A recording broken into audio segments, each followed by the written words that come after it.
मित्रांनो, आज मी एक गोष्ट सांगणार आहे. पॅरालिसिसमध्ये खूप वेळ काळ हा फिजिओथेरपी करण्यात जातो आणि जर तुम्ही बाहेरचे कुठे हॉस्पिटलमध्ये फिजिओथेरपी करत असाल किंवा घरी फिजिओथेरपी असेल, त्यात खूप मोठा खर्च होतो. त्यापेक्षा तुम्हीच काही फिजिओथेरपीचे स्टेप्स शिकून घेतल्या आणि त्या फिजिओथेरपीचं प्रिन्सिपल काय ते जर जाणून घेतलं तर तुम्ही घरच्या घरी स्वतःच एकटे असून, मी आता स्वतः एकटा घरात आहे, तुम्ही रोज माझे काही अर्धा तास पाऊण तास फिजिओथेरपी करत असतो. आणि फेसबुक, यूट्यूबवर वगैरे खूप माहिती आहे. ते जरी केलं किंवा कोणी करून घेतलं किंवा स्वतः स्वयंप्रेरणेने करणं खूप महत्त्वाचं आहे. यामध्ये पेशंट आळस करतो, टाळतो, परंतु पॅरालिसिस असा आजार आहे की त्याच्यामध्ये जर प्रोॲक्टिव्हली इनिशिएटिव्ह घेऊन स्वतःच पेशंटने एक्झरसाईज, फिजिओथेरपी, वॉकिंग,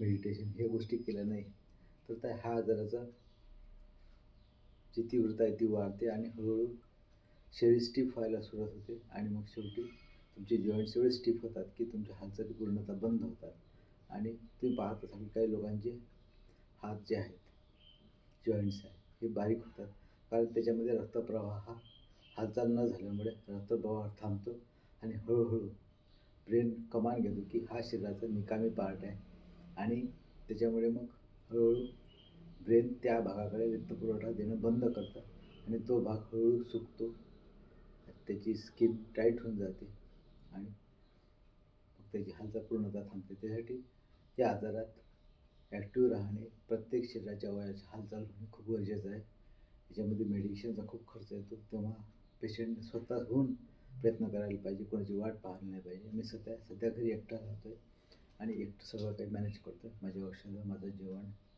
माझी सर्व क्रिया हे मी स्वतः करण्याचा प्रयत्न करतो आणि स्वतः वॉकिंग करतो 5 ते 6 किलोमीटर आणि सोबतच घरी आल्यानंतर फिजिओथेरपी करतो. आता मी सकाळी 6 ते 7 मॉर्निंग वॉक केलं आहे आणि आता वर येऊन माझी गोळ्या घेतल्या, औषधे घेतली आणि फिजिओथेरपी पण स्वतः करतो आहे. त्याच्यामुळे मला बराच फायदा होतो आहे. माझं शरीर जवळपास 70-80% हाताचे मूवमेंट पण यायला लागले आहेत. फक्त बोटाच्या काही एक्झरसाईज आहेत, हे मुवमेंट्स आहेत ज्या अजून व्हायच्या आहेत, पण ते येतील काही दिवसांनी 100%. महत्त्वाचं हे कसं सांगायचं आहे की पेशंटना बेडवर पडून न राहता काहीतरी ॲक्टिव्ह करत राहा, ॲक्टिव्हिटी करत राहा, कामं करत राहा, घरातले जे मनात येईल ते करत राहा, हलत राहा, जागी थांबू नका. जागी थांबले तर शरीर हळूहळू पूर्णतः बंद व्हायची शक्यता जास्त असते. आपण या आजारात पेशंट वाट बघतो की मी आज दुरुस्त होईल, आज बरं वाटेल तर मी उद्या करेल, मग उद्या बरं वाटलं परवा करेल, परवा बरं वाटलं तर अजून पुढच्या दिवशी करेल आणि असाच काळ लांबत जातो. बरं वाटत नसते, त्यात बरं वाटण्यासाठीच हालचाल करायची असते, हे लक्षात ठेवा.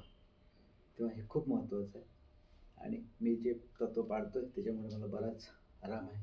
मला दिनांक 7 ऑगस्ट रोजी 2024 रोजी पॅरालिसिसचा आजार झटका आला होता. त्याच्यानंतर दवाखान्यात, नंतर मग घरी काही दिवस फिजिओथेरपिस्ट होता. त्याच्यानंतर त्या खर्च खूप न परवडण्यासारखा आहे, 800 रुपये पर डे.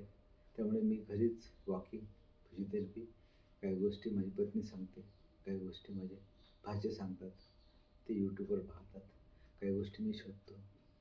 असं करून मी माझं शेड्यूल बनवलेलं आहे. ते करणं खूप गरजेचं आहे.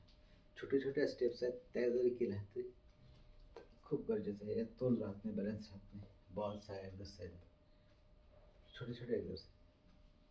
हे आधी मला याचा हालचालीचा कंट्रोल नव्हता, परंतु आता येत आहे.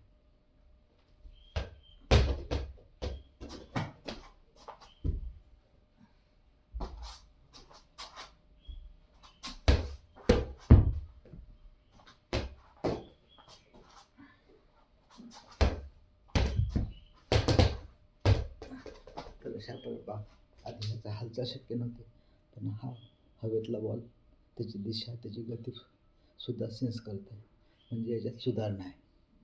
तर अशीच डिवाइड प्रगती होते जर तुम्ही रोज एक्झरसाईज स्वतःवरून स्वयंप्रेरणा केली तर. आज एवढंच. थँक्यू. भेटू परत.